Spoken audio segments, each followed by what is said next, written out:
Hello, I'm Sarah from smallbusinesssarah.com, and today we're going to ask and hopefully answer the question, is QuickBooks right for your blog bookkeeping? So we're going to focus on bloggers, and of course, you know you need to be tracking your income and your expenses, and the best way to figure out if QuickBooks is right for you is for you to see a demo. So that is exactly what we're going to do today. If you have any questions or comments, please leave them below. You can check out additional resources at smallbusinesssarah.com. And I even have a blogging course that walks you through how to do in more depth and in more detail exactly some of the things that I am showing you here today. So you can click the link below for that as well. Okay, so QuickBooks, right now we are in a sample company. This is QuickBooks Online Essentials. Now, Essentials is one step higher than Simple Start, but most bloggers are going to be just fine with Simple Start. None of the features I'm showing you today are not included in Simple Start, and that's a lower cost QuickBooks Online version, so that is what I recommend, and you can click the link below in the description for more information. Okay, so with QuickBooks Online, the first thing that you do when you set up an account is link your bank accounts. And what that does is it automatically brings in your transactions for you. It can go back usually up to 90 days of transactions. So the sooner you get this set up, the better.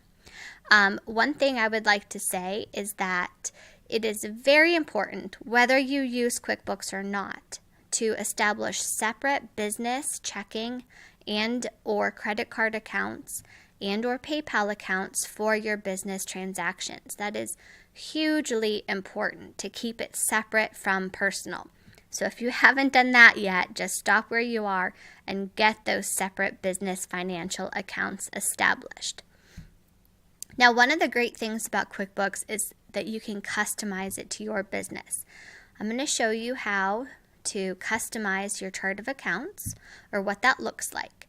And the reason we customize our chart of accounts is because these accounts are what then make up our financial reports. And the more we customize our chart of accounts, the more information our financial reports can provide us. I do have a separate video altogether on customizing your chart of accounts, so you can refer to that for a little bit more detail. Our sample company, you'll find, has several different income sources.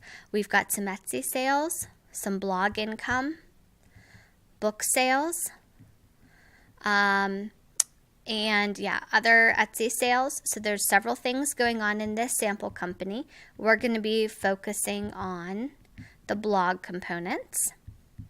So you can see how we have everything set up exactly to reflect our business, with affiliate income and sponsored posts set up as separate income accounts. Further down in the expenses section, you'll see that we have separated out the Etsy shop expenses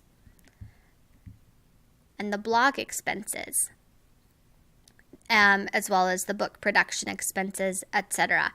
This allows you to really get a feel on your profit and loss statement for what's making money and what's not. So you'll see this broken out when we run our reports at the very end of this demo. It's very, very helpful. I want to show you very quickly how you can create your own accounts. Like I said, this is covered in more detail in a separate video. So if you just click New, we're going to do a new income account. Let's say that you really do a ton of revenue. You get a lot of income from Ultimate Bundles, and you want to see that separated out on your profit and loss statement. So we're going to go ahead, we clicked income type. We're going to do other primary income. This, don't worry too much about this. Just pick the one that seems to make the most sense. We're going to call it Ultimate Bundles. And because this is a blog income, we're going to put it as a sub account under that main blog income account I showed you earlier. So right here, we're going to make Ultimate Bundles be a sub-account underneath that. Save and close, and there you go. We can see our newly created income account.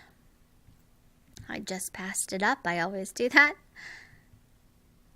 Right here, Ultimate Bundles, nestled under Blog Income. And once we categorize transactions into there, it'll show up on our reports. Okay, so now that we know we can categorize our accounts in QuickBooks to match our exact business, let's go ahead to banking and show you some categorizing. We're in our business credit card right now, but we can flip between accounts easily.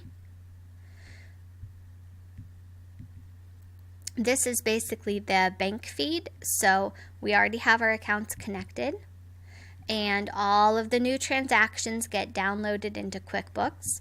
We're going to categorize them according to what makes sense to our business, and then once we categorize, they end up in this In QuickBooks tab. Once they're categorized, they also will show up as part of your reports. Now, this lazy person in our sample company has not done their bookkeeping since March.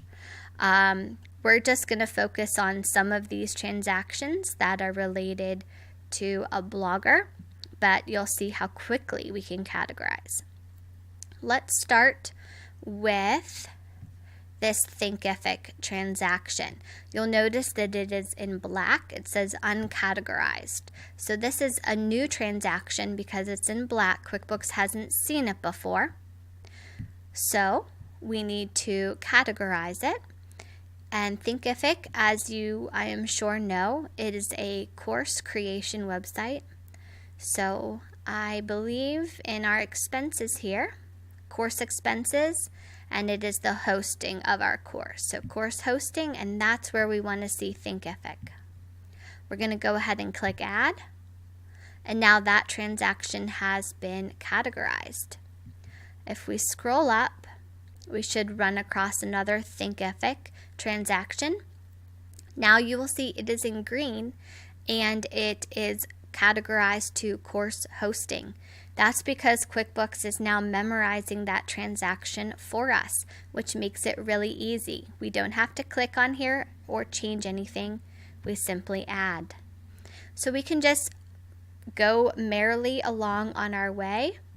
A lot of these are already categorized for us. Google Apps, that's a blog tool and service, add.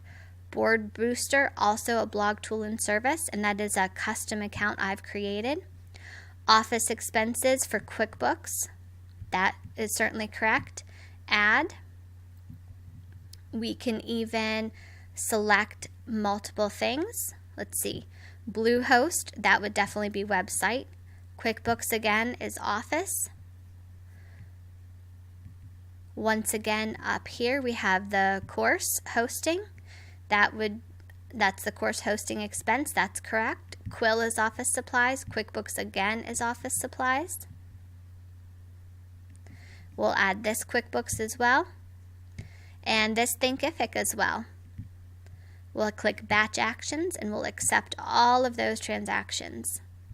And in a matter of minutes, we have categorized most of the transactions that are related to our blog in this list.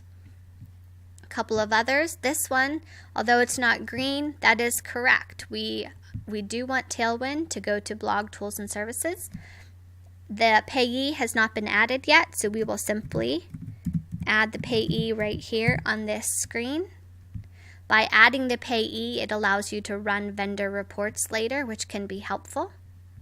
And now we'll go ahead and add that as well. So quite simple. We just go down the list and categorize our transactions. You can see if you go to the register, this is basically a chronological order list of all the transactions you've categorized. So this can be a helpful way for you to make sure that if you have an error that you're looking for or something, this can be very helpful. It's basically your electronic check register, and you can move between accounts very easily. Up here, we could move to business checking if we wanted. One thing about QuickBooks that is extremely important is that QuickBooks allows you to reconcile your checking account and your credit card account and your PayPal account. Reconciling, is basically just comparing what your bank says that you have to what you have added in QuickBooks. It's the way that you find errors in your banking. Now, the thing is, a lot of online programs do not have the reconciliation feature because they are not true accounting software. QuickBooks is true accounting software, but it's also easy to use. So it has the reconciling feature, which is very, very, very important. So let me show you real quick how that's going to work. We're going to go back to banking. We're going to go back to the credit card. We're going to hit go to register. Now you can only reconcile once you have added or categorized the transactions in QuickBooks. If you have not added all the transactions through that date, your reconciliation is not going to work. We're going to click reconcile.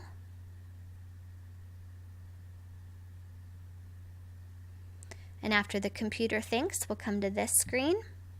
We want to reconcile our business credit card. We looked at our credit card statement, and as of February 28th, our balance was $583.25. We're going to hit start reconciling. And you'll see here, we are all reconciled. There's no difference, no problem. Our QuickBooks accounting records are in agreement with our statement from our credit card company. So we know for sure that we do not have any errors. If you do have a difference, you need to investigate that. Most of the time, if you have to uncheck an item, it's usually an error unless there's a timing difference. You can investigate errors if you go to your credit card register that I showed you before and just compare that to the statement that you received from your bank or credit card company. But we are all good, so we're going to hit finish now. And now we have reconciled our credit card account through February 28th. We've got a lot of catching up to do since it's now September. However, as you can see, that did not take long at all to do, so it's not going to take us any time at all to get all caught up on our bookkeeping. And if you are a good person and you're staying on top of your blog bookkeeping each month, really less than an hour and you'll have all of your bookkeeping done every month because of the automatic features that are happening within QuickBooks. Last thing I want to show you are the reports. These are very important for you to know how your business is doing. And as a side benefit, when you are all caught up on your bookkeeping, you can run these reports at the end of the year, hand them to your tax accountant, or type them into your Schedule C, and you are all done. It makes tax time a breeze. But don't forget that the real point of doing your bookkeeping is so that you can make better decisions for your business. The reports are compiled of all the numbers you have added into QuickBooks. So you know on the banking screen, we have a whole bunch we haven't quite added yet. We're not going to take the time to do that now, but all of those that have not been added and categorized are not in here, so keep that in mind. So you can set the date of your report to anything you would like. This year to date, custom date, today, this week, this month, last month, whatever you would like. And as you run down, you can see how our customized chart of accounts make our profit and loss statement really easy to read. We've got our Etsy sales, our blog income, our book sales, other services. We've got it all outlined, and it's easy to tell where we're making money and where we are not. Same with expenses. We have everything set up and customized so we can see exactly where all of our money is going and know what parts of our business are making money, not making money, spending too much, etc. I wanted to point out that you can click on any item and see what makes up that total. So if I click on here, course hosting, $196, and it's comprised of these 4 payments for course hosting. So if you have a course and you're paying $196 over the course of these months, ideally on the revenue side, you'd like to see at least $196 for your course. So it can help you to make decisions for your business. It's very easy to navigate. And I should also mention that, let's say we click on here and we find another transaction and this is wrong. Let's say we wanted to put this post office expense to a separate account, maybe a shipping account instead of office expenses. We can simply click on that transaction again, click here, and change the account that it goes to, just like that. So it's so easy to make adjustments and work off of your reports so easily. Okay, let's go ahead and go back and take a look at one more report.